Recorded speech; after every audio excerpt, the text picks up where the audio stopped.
Okay, good evening, everyone, and welcome to the Eumans not anymore weekly meeting. I guess you all have seen the email and the updates on our channels. The idea for the summer is to try and experiment a mix. We are gonna have the Eumans meeting in English each other week, and a meeting in Italian on Tuesday at 9 p.m. in the other weeks. Plus, we called for the Eumans Members Assembly, which is going to be held on the 28th of June. So the idea of the meeting tonight is to try to have a broad conversation on, after a bit that we don't meet, we were immersed in the preparation of the Ukraine Now initiative on the 28th of May, mainly during the month of May. So it's been quite some time that we don't have a more open discussion. And it's meant to be a preparation of the Eumans Assembly on the 28th of June. From a political perspective, there are four things that I think it's important to highlight. This week, there was the session of the European Parliament. There was the vote on the climate package, the Fit for 55 package, which is, of course, it was the core initiative of Eumans last year with the European Citizen Initiative StopGlobalWarming.eu and the actions for carbon pricing. So it's important to have a moment to comment that and also to plan our initiatives for this goal. Andrea Salimbeni is gonna join us a bit later today and we can focus on that. There was also a vote of the Parliament on the abortion laws, and I think it's important to keep this in mind, as well as the debate on the rule of law conditionality, a contradiction that we highlighted already when we were in Warsaw during the Congress, is that, of course, the role that Poland is having now as the border and the key management place of waves of Ukrainians put Poland in a more powerful position in the negotiating power with the European Commission, European Parliament, and the fact that the conditionality law might not be applied anymore. It's of course something that, as a movement with a focus on protection of rule of law and democracy, we should keep in mind. And on the 23rd of June, there will be the EU summit, the European Council, and two issues that we're following as a movement are going to be at the forefront of that, most likely. The first one is the candidacy status for Ukraine as a member of the European Union. We focus, as I was saying, our initiative for the month of May on this. We were able to have an action in 15 EU cities for the appeal Ukraine Now, together and in collaboration with the Ukrainian communities and the Ukrainian diaspora. And we are now working on the next steps to be ready for the 23rd of June. On this specific matter, I want to say that we collected so far 5,000 signatures on the appeal digitally, and 4,000 digitally and 1,000 physically. With Lorenzo, we are launching a task force to digitalize the signatures. So if you that are attending the meeting or the people that are following online wants to help with that process, it's quite important, not only for organize properly the handover of the signatures, but also because this is a precious database of contacts for humans that is essential to build our actions in Europe. I see also Magdalena connected with us. You met her in Warsaw. There will be a meeting next week on the European Citizen Initiative on cannabis. We are continuing developing the network for that, and we are preparing, and the summer will be dedicated to prepare these other actions. So the things on the table are a lot.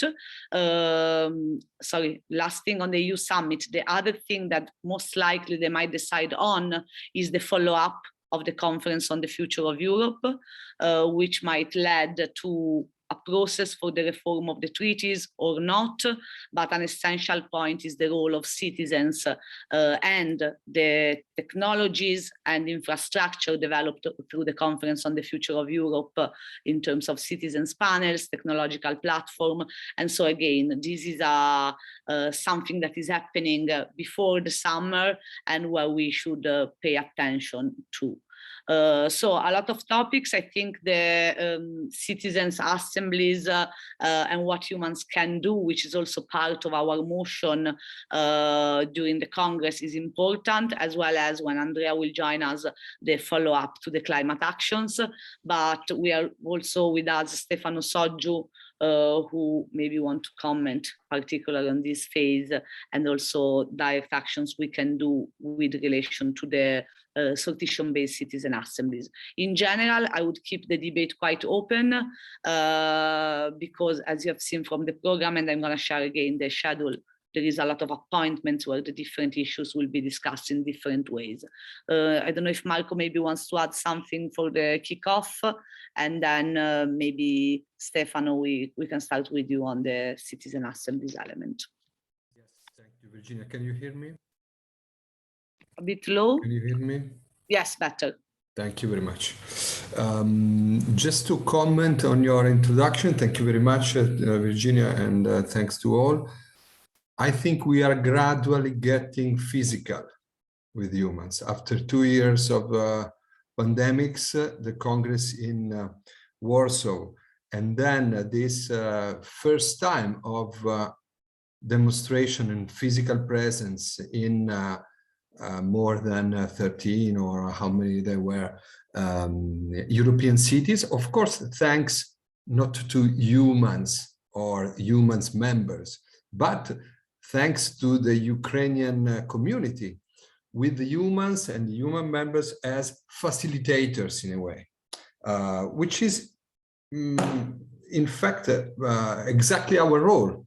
We don't pretend to be the movement who is doing and organizing everything with a position, a line, voting in Warsaw, and then our troops executing all around Europe. We are building something different where, yes, in Warsaw, we decided some priority and a methodology. And now we are trying to translate this methodology in concrete action, facilitating those perceiving an urgency in their lives for their freedom, for their right, and transforming it in activation of democracy. So I think we are, of course, gradually and even slowly and maybe too slowly, but we are realizing this shift in a way. And we will realize it even more as soon as we will get ready with the European Citizens Initiative on cannabis. Of course, we will need groups all around Europe to transform it in a successful initiative. So it is also very important to keep in mind, reading this complex calendar that Virginia was talking about, that this is just a part, and a part of it maybe sometimes is more for Virginia, Lorenzo, myself, or those who are leading or managing a specific issue and campaign. But then there is the calendar that any one of us can create in their own city, opening a table of collection of signature or organizing a conference dealing with a specific issue. I see of Johannes Agterberg, who is attending the European meetings on the European Network on Right to Die Society. So I think it's important not to perceive the calendar as the calendar of what the organization is doing, and I have just as a spectator to to be present or not present, or to upload or not upload. The success of our initiative is depending on how much we as members, but also non-members, can be actively involved in specific initiatives. So thank you very much. Thank you, Marco. So maybe I suggest we start with Stefano Sotgiu, maybe for a quick evaluation on your side from the Conference on the Future of Europe and the role. I would say the focus could be citizen assemblies are kind of around the European public sphere. So what it means is also that we can be more active into this space and get more opportunities to try and make things happen. So I think this can be the angle for this, in my opinion, and also for the proposal that you have to make, the numerous proposals that you have to make to Eumans on this matter. Well, Virginia, this is a perfect assist to introduce my argument, my topic. And as you probably know, the Conference on the Future of Europe closed on 9th of May, and now the question, the problem is how to go on, how to embed citizens' assemblies method in the European policy making and also in national policy making. And the European institutions committed to continue in taking into account the will of randomly selected citizens, and to go on in setting up and let the citizen discuss about important topics in at a European level, and also at a national level, changing treaties as well, as you probably know. So I think that for a civil society organization, it may be good to be part of in this moment to more broad organization, and there are some, maybe for instance, the Europe People's Forum.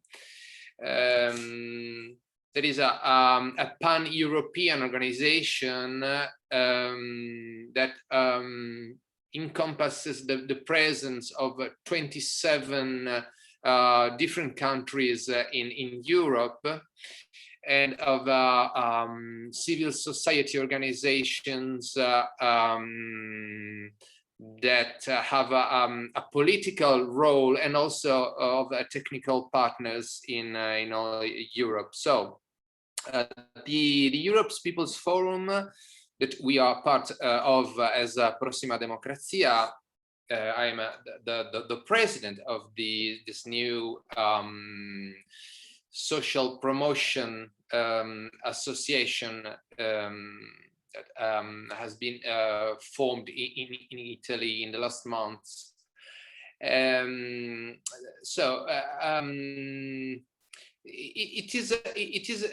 think it is important for Eumans maybe to be a political partner, as a civil society partner of the Europe's People's Forum, because the forum that is going to hold a webinar and a huge seminar with the European institution on 13th of June, and also his General Assembly, is going to implement a permanent mechanism for the aftermath of the Conference on the Future of Europe. So, to be a part of this aftermath, I think that Eumans may definitely apply be a partner of Europe's People's Forum. I think it should be an effective way to continue in working on citizens' participation in European, but also in national participatory policies. It's I think it's the right thing to do at the moment, and I may tell the Secretary General of the Europe's People's Forum that if you agree, there may be an application by Eumans to become one of the members of the forum. So this is, I think, an opportunity, and I'm looking forward to hearing from you about it. Thank you, Stefano. Stefano, sorry, a quick question or maybe a quick reply. Of course, it is always good to become a part of a network, so I think we can take for granted that everybody is agreeing. At the same time, it would be interesting to reflect on what our value added can be. We don't have to solve it right now or to have a solution immediately during this meeting, but I think that our value added in general can be, on one side, to get a little bit more political. So in trying to naming the things with their names, and even obstacles with their names and the names of the responsible of the obstacles. Sometimes NGOs are not that free to do so. And maybe sometimes it's not their role. Maybe a huge confederation, umbrella organization is not done for quick reaction and political reaction. On the other side, the activation of European institutions, for example, if we have something to ask for to the European Union in this situation, for example, under the idea of the follow-up of the conference on the future of Europe, or all these kind of things, that we are already dealing with Citizens Take Over Europe coalition on one side, but we can also, if there is something specific that we think we can raise as an issue, we can table a petition to the European Parliament or call our friends within the European Parliament to take action on that. So my personal reply, and then with Virginia and with your opinion, everybody will decide. I think there can be only a favorable attitude toward what you said. And then let's try to understand what we can actually do as our contribution to the cause. Because in our statutes, for example, as Virginia was reminding at the beginning, we put the idea, thanks to you also, to have a sort of first anagraphe, first listing of people willing to be sorted for European Citizen Assembly. So we can also maybe use this statutory obligation in order to make the proposal fly in a way. Thanks. Thank you, Marco. Before giving the floor to Stefano, I don't know if anyone has other comments on not only the European People Forum, but also if you have followed somehow in your countries, in your situations, the conference on the future of Europe, if there is anything that you noticed is happening, because of course the political discourse is quite related to the networks that are fortunately blossoming across Europe on this. I can say, maybe just to add, with Citizens Takeover Europe, as you see in the calendar, we are going to have a meeting here in Brussels on the 22nd of June for the coalition. The three main line of actions are pushing for the European Convention. The Parliament voted today also on its side the procedure for this. Secondly, being ready and keep working on the idea of self-organizing European citizen assemblies as a coalition at a European level. And third, but this is a bit more complicated, is how to follow up on the recommendations of the citizens that came out on the Conference on the Future of Europe. So this is something that it can be done by Eumans in parallel with the coalition, but maybe my question also for Stefano is if this forum has also this mandate, or it's more about creating a sort of a shadow infrastructure until the follow-up is not properly implemented by the institutions. Well, I think that the contribution of civil society organization may definitely be about the citizens' engagement on specific topics. So I agree with Marco and you, Virginia, and yeah, I think we may add value in this field in particular, and also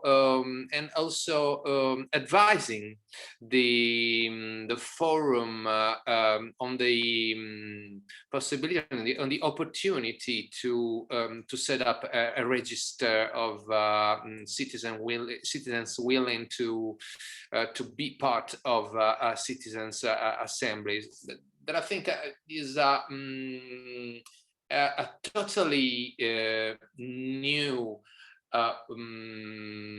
institution also, and how to say a pool from which institutions and civil society organization may find citizens willing to take part into a citizens assembly with much less bias than using the usual methods. So opening, maybe opening a call to everyone. With a register, we definitely will be able to segment people and to form mini publics. So it's a good way to I think it's an innovation that may be adopted at the European level for institution and also for civil society organization, but it requires slight modification of the regulation, I think. So there is a campaign to do about it. There is a lot of work, I think, to arrive to a national register that there is, for instance, in Belgium, in the permanent mechanism in Belgium, citizens' assemblies, the institution find citizens interested in participating into a national register. So an experience already exists, and we may scale up this experience. And well, I think the contribution of the civil society organization may be in particular about this, about citizens' engagement in specific, also for specific topics, and rest assured that the commitment of a European institution is complied. Okay, I'd say let's have a look at this. I see a lot of overlaps with Citizens Takeover Europe, but this might not be a problem, but actually a power. So let's see how this could work, and also maybe how we can distribute the roles in the different coalitions, because of course coalitions has the pleasure of bringing more strength, but also the fact that then you need to commit to the coalition to bring value in the right way. So I think we should also see how potentially we could be in both networks and be effective and reliable in both. May I add something? Yep. Okay, I think that Europe's People's Forum is that also has a political partner, is more technical than Citizens Takeover Europe. That is more a political organization. Okay, there is a slight difference between the two, and I think that each one of them may have a role.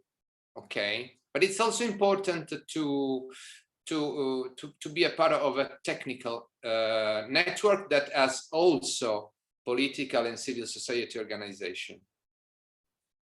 No, absolutely. And then we go back to our roots, which is always being the bridge between citizens and institutions, but also the bridge between different type of beasts in the political space somehow. Okay, so 7:30, I would say maybe we give the floor to Andrea Salimbeni on the topic of the climate vote at the parliament, and maybe a bit of discussion on the strategy for the carbon pricing initiative. And maybe also I want to make sure that everyone has a bit of space to say something more in general about Eumans before the end of the meeting at 8. Just quick thoughts from your perspective. I see, as I said, there is Magda connected from Warsaw, Mirella, Parachini, Hugh. So maybe we can have a quick round on what you have seen of Eumans so far from the Congress till now, and some food for thought for these weeks, if you want to. But I'd say, Andrea, let's have a bit of focus on the carbon pricing initiative and a bit of exchange on that, since the vote in the parliament was quite important this week, I guess. Yeah, the vote in the parliament was important and unexpected, actually. The point is that yesterday was the day that the parliament should approve what last year the commission itself proposed about making the European carbon pricing system stricter to achieve the targets of the Fit for 55 and in general of the Paris Agreement about global warming. Last year, we were quite happy about the proposal of the Commission. The Commission proposed in a long document of about 70 pages to make the ETS, so the emission trading system, the carbon pricing system in Europe, stricter, and proposed 3 points, which were and are really matching what our European Citizens Initiative Stop Global Warming was asking at the time. So the 3 points are that the introduction of a border adjustment mechanism for the CO2 price for imported goods and materials from non-EU countries, to make a compensation for those European industries having to pay for their CO2 emission. In addition, the same proposal asked the parliament to approve the reduction of free allowances. The free allowances affected the efficiency of the carbon pricing system since it was born, and consists in, we have identified sectors which could be affected in terms of economic competitiveness by paying the CO2 emissions, like the steel sector, the cement sector, the aluminium production, and the electricity.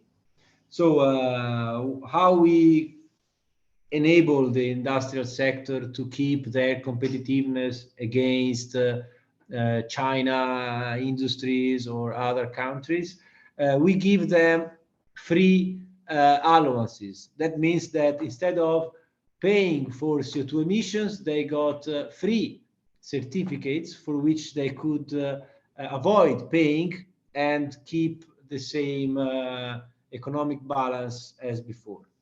The proposal of the Commission was to stop free allowances and to move the solution for keeping them competitive to the carbon border adjustment. So instead of giving free certificates to us, do not give free certificates, but make the non-European to pay. That was the great difference. And the third, last but not least, the Social Climate Fund.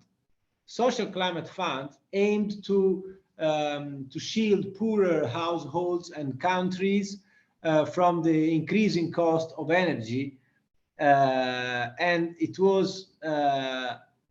should be created with the revenues of carbon pricing, which was similar, very similar to what we asked. We asked to reallocate the revenues for how to say, reducing the tax burden on lowest salaries. The Social Climate Fund was a fund established, should be a fund established to use the revenues to finance European countries in poorest condition, so that to avoid the European at two velocity. So the three proposals were very good for us. However, even if they were very good, we asked last year to make a step forward and ask for a global carbon pricing, because we are still convinced of the need of a global carbon pricing. Then, with the vote of yesterday, the three proposals have been rejected. So the Parliament rejected the three proposals. That means they are not avoiding the carbon border adjustment mechanism, but they are delaying to 2035. So they just say, we do not start now the phase out of free allowances. We are not starting now the testing of carbon border adjustment for the key sectors. We wait for 5 years and we start from 2026 until 2035, gradually reducing. So that means that they are delaying the application of these proposals of about 10-15 years. And this is not a good news, because it is crazy to consider that Timmermans last year on 10th of November, during the COP26, the COP26, said to the United Nations that the European Commission would start to apply the carbon border adjustment mechanism, so to putting a tax on CO2 emission equivalent to non-European products, for 5 key sectors: energy, steel and iron, cement, fertilizers, and aluminium. But this was not realized because the Parliament rejected. So for us, it's time to use and to start from the result of today to demonstrate that the European Union alone is not able to drive the sustainability transition. And if we want to do something, any single European member state should itself use the next COP27, so the next climate meeting, to ask itself and create a network of countries asking for global carbon pricing. Because we thought that European Commission could be driving the United Nations to the development of a global carbon pricing, but as of now, they are not. We are not, because the Parliament demonstrated that we are divided even in something that we have developed. So the point that we are trying to discuss is how to start from the results of the yesterday vote to ask single countries to take action and to use the potential interest of single countries to go to the COP27 asking for a global carbon pricing.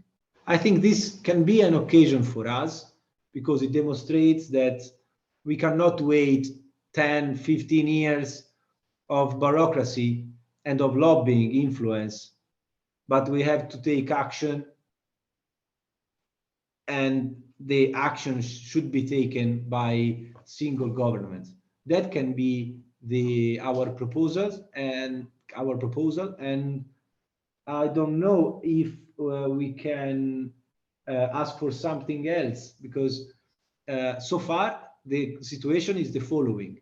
With the rejection, because the majority of the parliament was quite strong, it's like 70 votes difference between yes, rejecting, or no. Now the ball is passing again to the ENVI committee, which is in charge of finding a trade-off between the proposal and the position of the members of European parliaments that rejected it. So there must be a compromise, and we don't want a compromise. That is the point. But this is what the parliament should do. Can't do anything else. I mean, the proposal has been rejected, so they must change it. That means that it will be less effective, probably.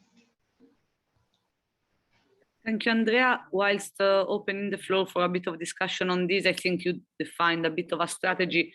My question for you is if you know, for the research that you have done so far, if the trend in the European Parliament was based on groups, so it was a political division, or it was a country, member states division, let's say those that will be more impacted by a carbon pricing against those who are not. So if it's more political or economical somehow.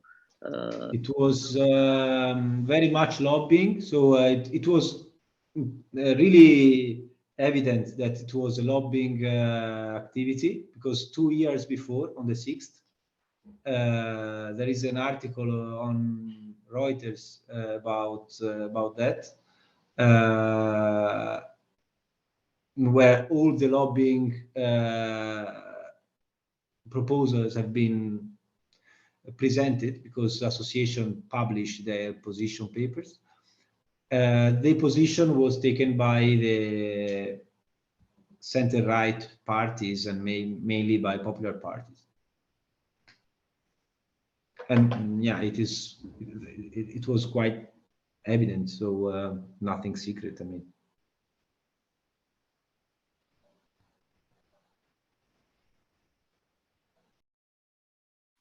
I don't know, Marco, if you want to use this opportunity for some strategy on this carbon pricing action, or Andrea wrote an article that can be the sort of policy foundation for that, for the following up actions. Lorenzo, Mineo.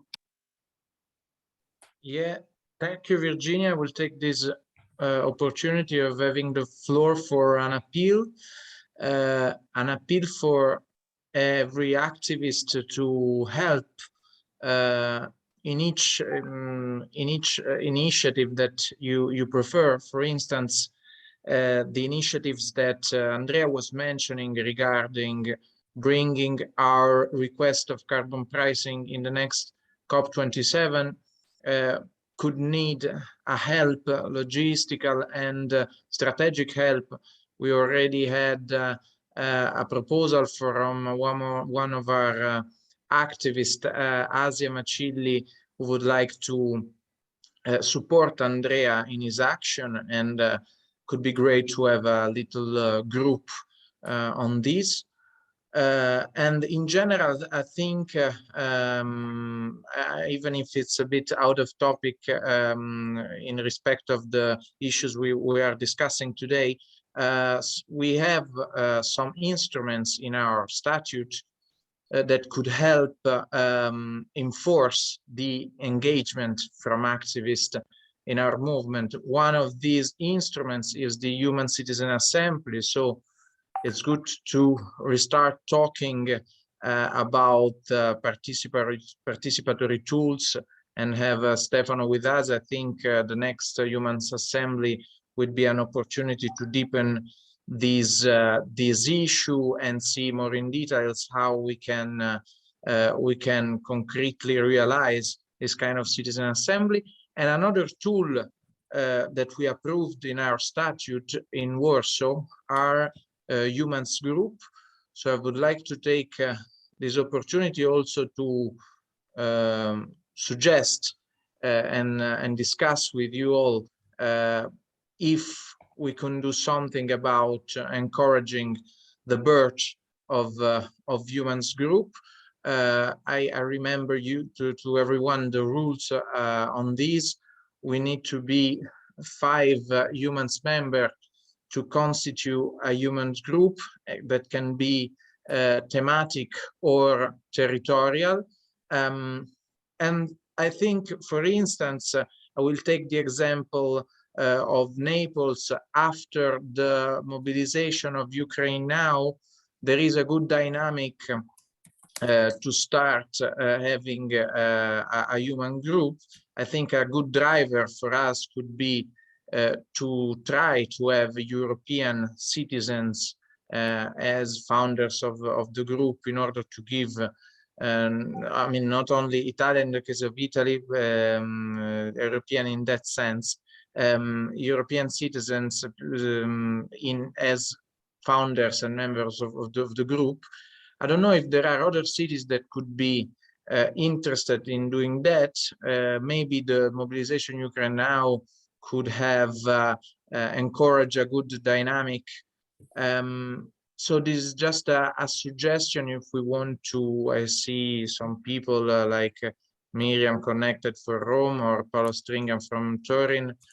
Maybe, I mean, I don't want to open this discussion necessarily now, but it's just a suggestion about the tool that we could use to enforce activism in this moment. Thank you, Lorenzo, for the input, and I think also maybe the assembly can be a moment to, maybe if the group in Naples starts, it's gonna encourage other groups to start. And also maybe we can pick up on an idea that came up during the first Humans board meeting, which is a group on democracy specifically, that maybe with Stefano and someone else could be a task force also in these many networks and situations that we have to deal with. I want to bring also another positive effect of the Ukraine mobilization, because you know, I have a passion for connecting the dots. So while organizing the 15 actions, coordinating, I was including this group of activists for Ukraine. And yesterday, the news, not very much highlighted, was that Ukraine decriminalized, or I don't know, maybe Magda knows better, legalized therapeutic medical cannabis in Ukraine, in particular because of the treatment of PTSD, but not only, I think. So I fact-checked the information with this group of Ukrainians, and I'm gonna try to find the promoter of the civil society organizations that started the campaign 6 years ago for cannabis in Ukraine. It's quite interesting that even if under war, they were able to do a move for more freedom around cannabis, whilst other countries like Italy are more stuck. And on the 23rd of June, together with Associazione Coscioni and Meglio Legale, there is gonna be an initiative related to Italy, for cannabis legalization, but it's going to have an international, transnational panel where we are gathered together, the European network for the European Citizen Initiative on Cannabis, and I'm trying to invite also someone from Ukraine to take part into the panel on cannabis. On one side, because we are a pan-European movement, so we go beyond the member states specifically, but also because it's another way, an intersection of actions where we see what we mean with Ukraine in the European Union, and also what it means for first fostering and furthering the debate and the political decision-making process. So I think having a Ukrainian perspective in a panel on a European citizen initiative on cannabis can be quite interesting, and this is one of the output of the networking work that we did for the Ukraine Now appeal. So I just wanted to report this because I think it shows how all initiatives then somehow are connected by people. I see Miriam says that she was thinking about doing a Eumans group with Roberto Mancuso, but they need time to think about it. Take your time. Okay, we are not a lot, so please feel free to raise your hand or write in the chat if you want to add something on what has been discussed so far, additional perspective, things that we need to keep in mind as we prepare the assembly on the 28th, or any other big comments on what had been presented so far.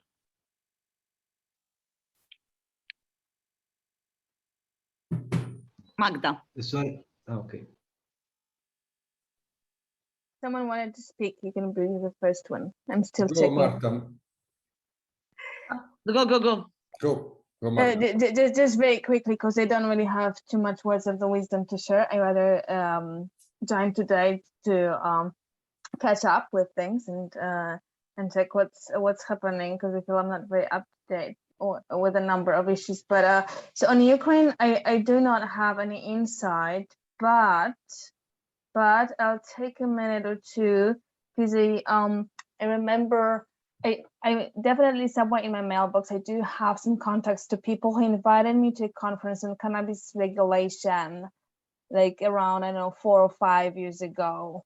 And I bet it was a patients network, something of that kind. So I just need to dig it. That's what I've been doing right now. But so just to mention, and in case I forget about it, just chase me, please, Virginia, and remind about that. I also do have a number of contacts in Ukraine to the spin-off of the OSF. And also that foundation also had a couple of people following drug policy there.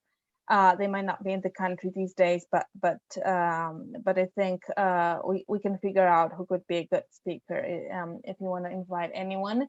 And another just very brief thought, I'm not sure how that can be useful, but just to mention, if any idea appears on your side. So at the very end of June, in Katowice in Poland, there will be the World Urban Forum, which is the huge UN meeting focusing on like municipalities, etc. I understand with somewhat of a focus on environment. They also announced there's gonna be like, what's that called? Like European track something. So that's like a track of the events and meetings that will be focused on Europe. And again, I think that they're gonna have some climate focus. most likely I'll be there. I'm still trying to get with some of the issues to there are like numerous meetings, and the official program is of course closed, as with many UN meetings, but I might still appear here or there. I'm not yet sure exactly, but if there's anything that you believe, if I turn out to be there for the whole event, then I'll let you know. If just for a part, I'll let you know as well, Virginia. And then if you feel like there's a meeting that someone should attend, and I don't know, raise a hand and say 5 words, whatever these would be, or maybe anyone else is also going, then yeah, just to let you know. So these 2 random thoughts from me. Thank you, Magda. We love random, particularly when it comes from work. So I sent you a link that I found. I don't know if it's the event that you're referring to. And I think it's the one. There are 2 pages. Like, one is run by UN, one is run by the city of Katowice, which is the co-organizer. And I think I could see the European track on the second one, but I'll just dig it out and send it in the chat in a second. Thank you very much. And also a mayor from a Polish city wrote us to support the Ukraine Now appeal. I don't remember the name, and of course, even if I remember, will be wrongly pronounced, but I'll share it with you, so you tell me maybe a bit of you can tell me a bit of background on he was interested in the Ukraine Now initiative, but in general in Eumans, so maybe it would be good to have your insights on this city, like if it has anything important to know about, or it might be relevant in any form. Johannes, you were saying something? The microphone door. Yes. Now I have a question, a practical question. I have not studied in depth, of course, all the things which has been done in Brussels. But on the other hand, I'm a rather practical guy. They are all speaking about carbon-less energy, like solar panels, like windmills, and so on. Is there a roadmap? Is there a kind of committee which is following up this matter? Let's say we have only the solar panels are coming from China. Is there a project to produce them in Europe? The windmills, okay, there are not so many factories producing windmills. How is that approached by the Commission or by the sub-commissions? I admit that Salimbeni knows more than me, for sure. Brussels doesn't mean, geography doesn't mean knowledge, so Salimbeni, please. Fortunately, the Commission, as it is more democratic of national governments, is not focusing only on photovoltaics and wind energy, probably for the fact that they present limits related to the raw material consumption and the technology supply. The Commission includes and is focused in the DG Energy on on a mix of renewables and alternative energies, really advanced, I would say, in terms of assessment, modeling for the predicting the future potentials, including, for example, biofuels and green hydrogen, ocean energy. So the Commission is considering the issue of raw materials and of photovoltaics since already 6 years. The same is, for example, for batteries. There is a plan for cobalt-free batteries and lithium-free batteries started in 2018 because of the risk of having not sustainable electric transition.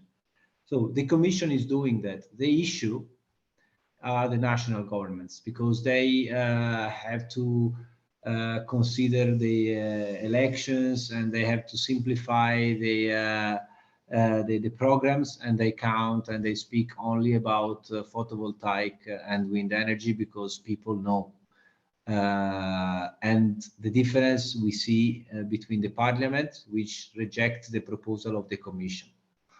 So the answer is yes, the Commission is considering that and is focused a lot on sustainable transition. The issue is in policy. About the event in Katowice, I knew that on the 30th of June, it should be a very interesting event. Actually, I'm in Copenhagen, so I cannot join, but it was something I wanted to join because the Katowice could be also very interesting for a protest about coal, because it's the city of coal in Poland. I remember still the smell in Katowice of coal powder. So when I was there in COP24. So yeah, it's a very interesting event. We should try to focus. There is not so much time, but it will be good to go. Maybe, Andrea, if you can check the program of the forum, and if we spot, I mean, I don't want to overwhelm Magda, but maybe if we spot 2 or 3 people that are there that we find interesting, even if we cannot be there physically, we can, I don't know, contact them, saying something, connect them in somehow to, I mean, just, I don't know, the Gotha of Katowice speakers. Yeah, I have the page, the window just open now because I was checking the program, and it is interesting. There is also the program on assemblies, very interesting, round tables. So that there are many interesting points that we could try to tap in, of course, with few times of organizing. No, exactly. It's more like if someone spots that is there and want to. We go there with the flag. To stay on carbon pricing, I don't know. Yeah, something like that. Okay, so unless there is anyone else who wants to speak, we try to keep the meeting short and sweet. And so summary for the next appointments. Tomorrow at 1 p.m, Task Force for the Digitalization of Signatures of the Ukraine Now appeal at this link with Lorenzo, Mineo, myself, and Giancarlo Cancellieri. So if you want to have a nice lunch break, the idea is to do it together. A big applause, a big applause. We socialize and we digitalize. Then on Sunday, there is the action with the Ukrainians around the European Commission. I'm gonna share the link because if you have friends in Brussels, we are looking for 350 people in Brussels to surround the European Commission. Then on Tuesday at 9 p.m, the Eumans meeting in Italian, led by Lorenzo. And on Thursday at 6 p.m, the European Citizen Initiative Network focus. If you have, it's more for organization than for activists, but in general, if you have in mind networks, groups that we didn't reach out yet for the development of the network for the European Citizen Initiative, it can be a good opportunity to invite them to join because it's going to be a regrouping of the network. And then from 7 to 8:30, there will be the board meeting, which is recorded but not open on next Thursday. And then check the calendar because I'm already lost. Thank you very much for your time, and we are always open for direct conversations. See you soon, everyone. Ciao. Bye-bye. Bye-bye. Ciao. Ciao.